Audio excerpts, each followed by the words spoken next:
So right now social మీడియాలో అలానే ground రియాలిటీలో పరిస్థితి ఎలా మారిపోయింది అంటే DMK Congress India alliance versus Pawan Kalyan Sanatana Dharma supporters అలానే జనసేన సపోర్టర్స్ గా మారిపోయింది ఇష్యూ. అండ్ పవన్ కళ్యాణ్ చాలా మంది కమ్యూనల్ రివార్డ్స్ పెంచుతున్నాడు, మత విద్వేషాలు రెచ్చగొడుతున్నాడు అని చెప్పి మాట్లాడుతున్నారు. ప్రకాష్ రాజ్ లాంటి వాళ్ళు మాట్లాడుతున్నారు సోషల్ మీడియాలో. నిన్న కూడా ప్రకాష్ రాజ్ గారు ఒక ట్వీట్ పెట్టారు. ఏమని?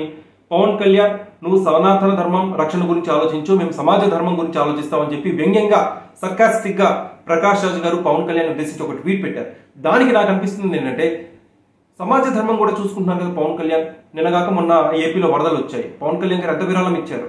భారతదేశంలో నాకు తెలిసి ఒక న్యాచురల్ కెలామిటీ వచ్చినప్పుడు అలాంటి విరాళం ఏ ఒక్క సెలబ్రిటీ ఏ ఒక్క పొలిటీషియన్ కూడా ఇచ్చి ఉండడు.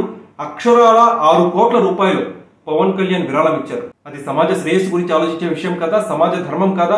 ఇంతకంటే ఎవరైనా చేయగలుగుతారా ప్రజలకి? పవన్ కళ్యాణ్ సమాజ శ్రేయస్సు సమాజ ధర్మం గురించి ఆలోచించకపోతే గవర్నమెంట్ ఫామ్ చేసిన 6 నెలల్లోనే గిన్నిస్ వరల్డ్ రికార్డ్ ఎక్కుతారా? అత్యధికంగా ప్రజాసభలు నిర్వహించిన పార్టీగా జనసేన పార్టీ అలానే Pawan Kalyan Guinness world record ఎక్కగలుగుతారా?